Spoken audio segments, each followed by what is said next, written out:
Hi, welcome everybody. This is To Your Greatness with Dawn Mathis. And today we're going to talk about resolving your fear. So I just wanted to preempt our talk today by saying that fear can serve a purpose sometimes to protect us from things like, well, telling us not to walk in a dark alley at night or not to walk in the lion's cage at a zoo. So in those respects, fear can be a great thing. And yet, sometimes fear can actually be something that stymies us, that keeps us from being or becoming the best version of ourselves. And you're not going to listen to me today on this podcast. I have an expert. And let me tell you who we have. We have Reverend Dr. Michelle Medrano from the Mile High Church in Lakewood, Colorado. Let me tell you a little bit about Michelle, and then I'm going to ask her some questions. So Reverend Dr. Michelle Medrano actually found religious science at the age of 15.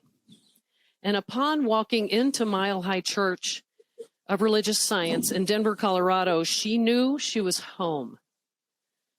Michelle started volunteering at that church and eventually joined its administrative staff, where she worked for 6 years. She continued her studies and became a practitioner, and in 1991, after receiving her degree from the Ernest Holmes College, she became a minister. She then went to be an assistant minister at the Huntington Beach Church of Religious Science for 4 years. Then the senior minister at New Vision Center for Spiritual Living in Phoenix, Arizona for 17 years. And then returned home to Mile High in 2013 as an associate minister at that time. In early 2019, with the retirement of the longtime senior minister, Michelle accepted the role of co-lead minister along with Reverend Joshua Reeves.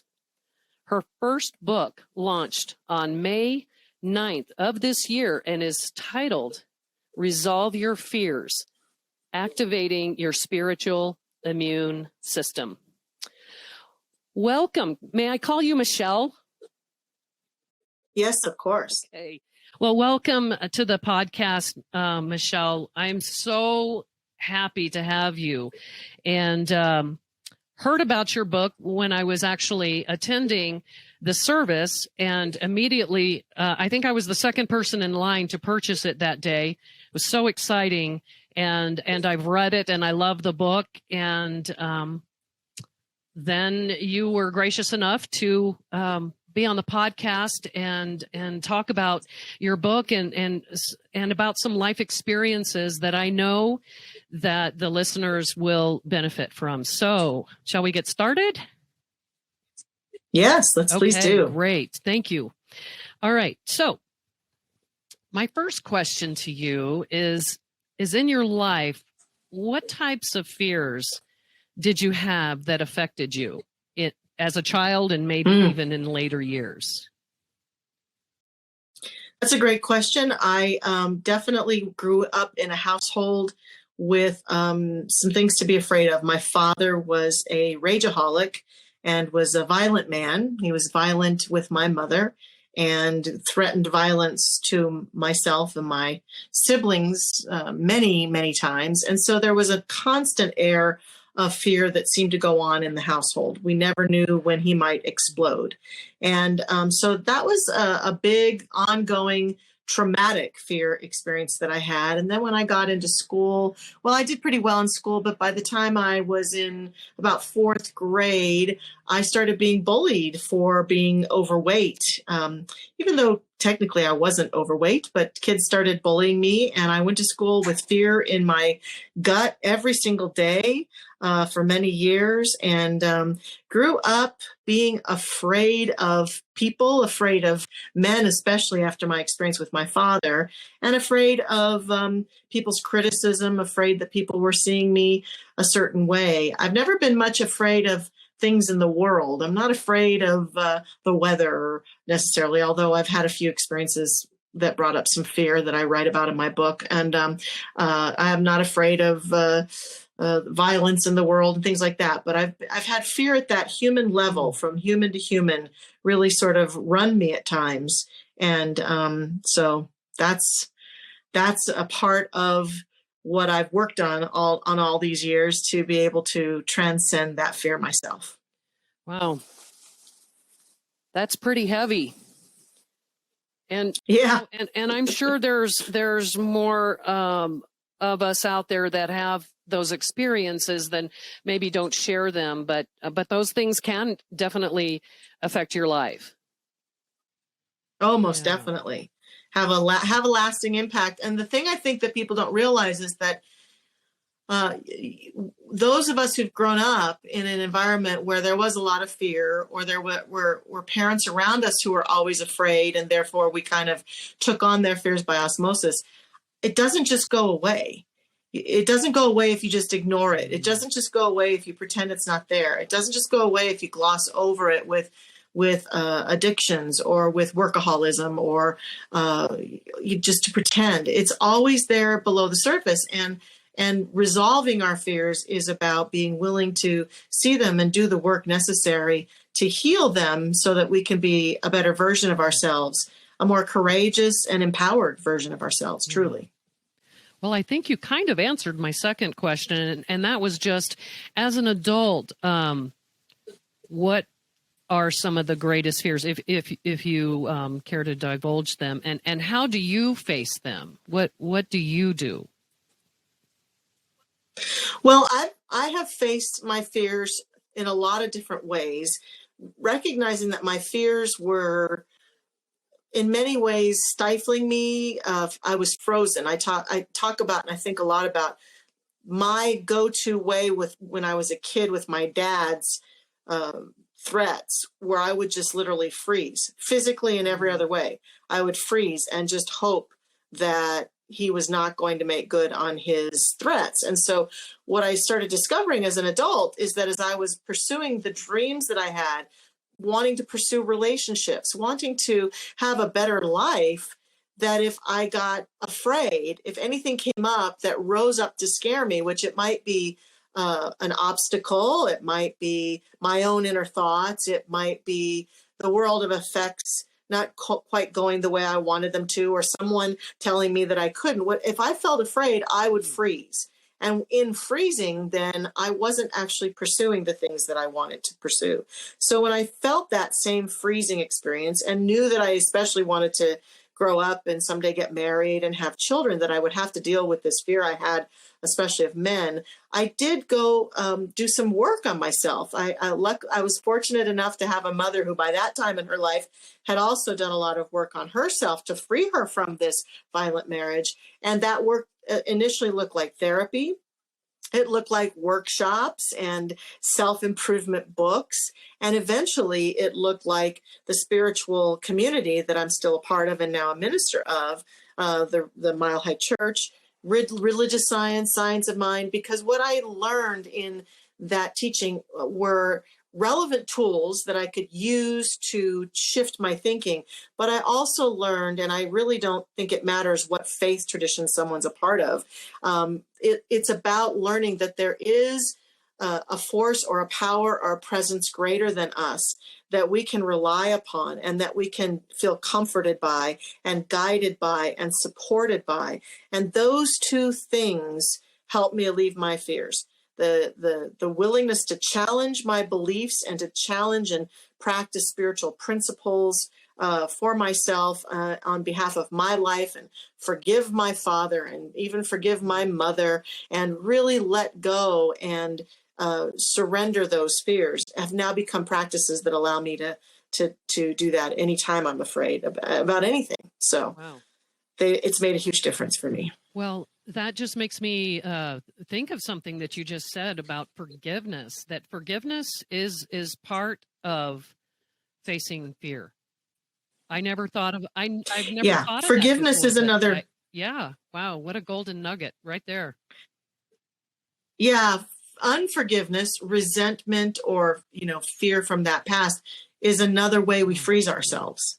Because we think that forgiveness, a lot of people mistake forgiveness for other people, but forgiveness is really for us, because forgiveness frees Absolutely. us. Forgiveness allows us to let go of the past, to be willing to say, I'm not going to be run by that past experience. Not that I necessarily condone Right. the behavior of that person, not that I would say it was ever okay that it occurred, that it was just fine that it occurred, but I can say, I am going to free myself from the pain of that situation by forgiving and letting go so that I can move forward. Wow. You know how some people say, well, that's a whole nother Oprah about forgiveness. Yeah. We'll have to have you back for forgiveness, and that'll be a whole nother Reverend Dr. Michelle Medrano. So we'll bring that one up in the future, because that's a huge one, I think, for all of us. So, Michelle, from the perspective of what's been going on around us lately, what have people, especially those, young people that are about our age, what are you hearing or seeing as far as fear for people out there in your workaday world? Well, I think that there has always been and continues to be much that people can fear about our world, especially, of course, in this past year with our pandemic that's been going on. People are afraid of each other. People are afraid that someone else is going to make them sick. They're afraid that they're going to get sick. They're afraid that people that they care about are going to get sick and they're going to experience death. People are afraid of losing their loved ones. People are afraid of their own physical well-being in terms of not only their health, but their financial well-being. Will they lose their job? Will they lose their ability to live a normal life if they do get sick? So there's just so much to fear. And, throughout our history, I think as human beings, there's always been things that we can experience to be afraid of and find to be afraid of. I don't know that I could ever point to a time where I could say, well, there was more to be afraid of then than there is now, or there's more to be afraid of now than there is then. Because there's always that existential fear of, we're going to be destroyed. We're going to be at a war, and another group of people are going to destroy our planet, or destroy us, or destroy our country, or destroy our infrastructure. Right now, I hear a lot about going on of not the wars that are physical wars with violence and chemical warfare, but the wars of technology and hacking and that sort of thing. People afraid that the bad guys could bring down the infrastructures and things like that. So I hear, when I talk to people, lots of things to be afraid of all the time. All the time. Of course, the fear of gun violence, the fear of terrorism. We just had a shooting right here in our town. Well, we had a couple of them in the last few months, some major events. So people afraid of those kinds of things too. So if we really wanted to dig ourselves a hole into fear, we could do it very easily, I think. Absolutely. Yeah, sad events around the pandemic and the gun violence and the social injustice and all of that. Yes. So what would you tell someone who's afraid to? Well, let me just back up a second. I remember when we first started wearing masks, and when this thing really started escalating. And all the people dying, especially initially in Italy. And when we were wearing masks and having to stand outside in the snow so that we could get into Costco, for goodness sakes. And right. Just, I was wearing a shirt, I think it just said, "Just be kind." And I'd be like, "How are you today?" Or trying to get people to engage, even though I was 6 feet apart from them. And people were even afraid to talk to each other. And yes. So yes. And now some of my clients, some of my friends are telling me I'm afraid to leave my house, not just because of the pandemic, but because of the violence. What would you tell someone that would come to you with that? What do you tell people? Well, you said it in the introduction. I think that fear itself is not a bad thing. Fear can be a guiding force. Fear can be a great thing if we're walking someplace and we We need to not go there. Fear can be a great support if we're about to get into a car or on an airplane and something bad is going to happen. The problem is we're overusing fear. And so literally when fear sets in, our whole body sets off a whole bunch of chemicals that involve adrenaline and such that allow us to run. We used to need to run from wild animals. We used to need to run to save our lives and to not be killed, in our history of evolution. But we are way overutilizing fear. So we are constantly launching these chemicals off in our body by continuing to be afraid. And I think way underutilizing our intuitive nature, our guidance system, our internal guidance system that can guide us. I just refuse to live a life where I'm afraid to go out and do things. But I understand that if we look out at the world of form, just like we were outlining, we could list off a whole bunch of things to be afraid of, and that could cause people to just want to stick at their home and never leave again. But for me, I find a better solution is to trust this inner guidance within me. I don't mean to sound blasé about it, but there's going to come a time where every one of us is called to leave this planet, where our soul's journey is up. And I personally believe that's not going to happen sooner than it's supposed to happen. And therefore, I'm not going to spend a single moment of my life fearing for my death. But I am going to spend a lot of time in my life allowing myself to deepen my own intuitive nature, to feel my own guidance system, to find my God, to find my source, to pray each day, and to allow myself to be guided as I walk out the door every day, to feel clear. Is this a day I need to stay indoors? Is this a day I don't need to go to the mall? Is this a day I should not get on that airplane? Every day I fly, every time I fly, I pray and I feel into, is there any reason that I should stay off this airplane? And if I ever got a clear red flag, do not get on that plane, I'm not getting on that plane. Yeah. I'm just not. But what people do is they live their life every day sort of in that red flag situation. And they just assume that it's dangerous for them to go out into their world. And it's actually statistically, it's not nearly as dangerous as we make it out to be, as I say in my book. But we have the media that eggs us on and encourages us to be very afraid. We have our own inner voices. We have other people around us encouraging us to be afraid. And we're not listening to ourselves. We're not listening to our own guidance. And we're not facilitating ourselves to a greater sense of peace. And just trusting that if I'm not supposed to be out and about today, I won't be. Something will tell me or guide me. I'll have an inner sense.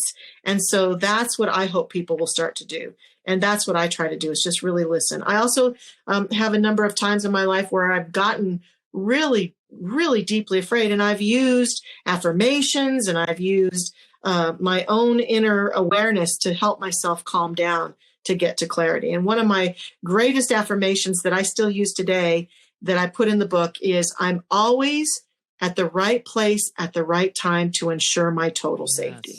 Yes, I remember you saying I'm that always at service when you were talking about fear in your book, and I wrote that one down. Yeah, I can't control the weather. I can't control what other people do. I can't control the people who want to bring guns out and shoot other people, but I can control where I am. And I've experienced many times in my life being at the right place at the right time. So I decided that my affirmation that I would utilize would be just continuing to affirm that I'm just always at the right place. I'm just always where I'm supposed to be. And I am the kind of person where I tell people, if you want to use your inner guidance system, every day that you drive someplace that is familiar, if an inner voice says, go left when you normally go right, by all means, practice for a while, just going left and see what happens. Amen to that. And many times I've discovered that because I went left, I'll check it out later. And if I'd gone right, there was a car accident up there, or there was some delay up there, or there was something that occurred in that neighborhood that I didn't need to be in on. And so my going left kept me out of some stuff, So yes. listening, using that affirmation. Your dear friend and my mentor, Mary Morrissey, talks a lot about that inner voice, that still small voice, which we call intuition. Yes. And intuition is Yes. actually where the voice of our divine is talking to the human side of us. And I've had clients, and you probably have too. Well, how do you know if it's intuition or if it's something else? Yeah. And what Mary says, and I've heard you say this in different ways as well, and that is, you know, the difference, because your intuition is never loud and scary and screaming at you. It's a still small voice, and it can guide you many times in the right direction versus listening to the screaming Mimi of fear, so to speak. Yeah. And that intuitive voice, it never berates us. It never shames us. The only time I've experienced it to be loud is that there have been moments where I was about to walk into danger and it was pretty strong. And sometimes it's not even a voice. For me, it can also be a felt feeling. Some of us get a gut feeling. That's why people say gut feelings, because I know for me, when there's something in my world that's not quite right, I feel it in my gut. It may not be that voice that says, get out of there. It's that gut feeling that says, okay, something doesn't feel right. And it wakes me up to look around and say, what's going on? And I have a knowing sense, but it's always very calm. It might be intense, but calm. You need to leave right now. You need to go left right now. And so I practice, like I said, listening to that in the most little ways in my life, so that if a big moment comes along, I have a well-practiced intuitive sense of things. We get that when we listen. Yes. Yes. Yeah. Yes. And the more we're obedient to it, listen to it and heed it, the more we're telling our entire system, our nervous system, our intuitive system, I am a being who will be obedient and listen to my inner guidance. But the more we gloss over it, it's sort of like I have this car that has all this tech in it, and the car starts to learn my preferences and offers me fewer things in the tech of the car, because it starts to go, oh, she doesn't ever want to use that very much. Oh, she doesn't want that. So after a few times, it stops using it. And I think our intuitive voice is a lot like that. We had it fully on board when we were born, but we kind of get cultured out of using it. And so the more we use it, the more we go back to it and say, I'm going to listen. I'm going to say today, use my intuition to say, how shall I feed my body today? How shall I move my body today? I have a free day. I don't have anywhere to go. Where shall I go today? And I'm going to listen and practice it and practice it. And just like that tech, the more you practice it, that's like the more it shows itself, the more it comes up to be utilized, for sure. Well, I want to spend some time talking about your book. So, yes, that's it. For those of you who are seeing this on video, and the name of the book is Resolve Your Fears, Activate Your Spiritual Immune System by Reverend Dr. Michelle Medrano. And it's a quick read, and it is easy to read. And I love books like that, because there's so much tech and so much other stuff that's just like blah. And this is like a breath of fresh air. So I highly recommend you guys get Thank this. you. And I know it was probably a little bit of fear when you decided to write this book. This is your first book, right? And yes, you probably had some fear around that. Yeah. I did. So what motivated you to write this book, and to write it from the perspective of spiritual immune system? Well, two things. I was blessed to join a writer's workshop a few years ago. It was in May of 2019, where the goal was to write a book that a reader could read in 3 hours or less about a topic you were passionate about. And when it was the leaders of the workshop. One of them is a spiritual guy like me, and he sort of led us in kind of a closed eye process. And when I thought about if I could solve one problem on the planet that I think would help people be much happier in their lives, what would it be? And so what rose up for me was fear. And then as I started working with the idea of fear and going through the writer's workshop, which they would have us, first of all, come up with the topic and potential working titles, and then to kind of break it down into what we would suggest to solve the problem. And then we started kind of tackling it by going in and just doing writing. He would say to everybody in the workshop, okay, write. And so I had theorized for a while that the body has this immune system that is just spectacular, right? That when we do things consciously to make our immune system stronger, you and I could be in a room together and you could have a horrible virus and I could breathe in that virus, but my immune system was so strong that it would not allow the virus to take hold. And doctors and researchers, oncologists say all the time that we always have some cancer cells in our bodies, but our immune system just takes care of them. So what's the difference between a person who breathes in a virus and gets sick and a person who doesn't? It's the strength of their immune system. And knowing that there are things we can do consciously to be physically stronger, I decided to correlate that to fear and said to myself, I believe there's a spiritual immune system too. And that if people practice some of the things we've been talking about thus far, Dawn, in their lives, that they build an immune system within themselves such that I feel so connected and feel so assured and feel so able to work with my own beliefs and thoughts that I could walk out into the world and the world could broadcast the most fear-based stuff going on, and it would not take hold within me, and not unless it was meant to be mine. It would that my spiritual immune system would just be able to be still allow me to be happy, to be fulfilled, to be joyous, to feel connected,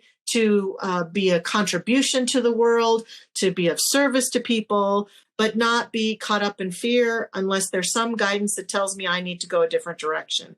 And that if we could all work to build our spiritual immune system, that it would serve us. And then it was interesting because as I did the research on the physical immune system, our book was meant to be 5 chapters in its body. There are 5 elements of the physical immune system. So I was able to take those and correlate those to this conversation. So that's what the book is about.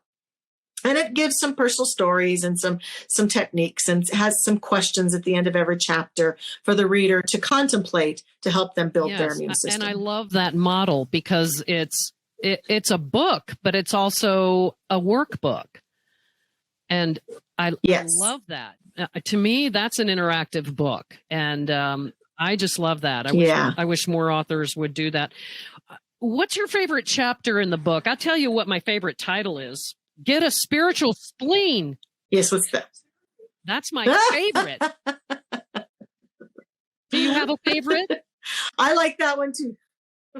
That was fun. I like that one. I like the white light one because I really like the notion of the white blood cells that do such magic in our immune system.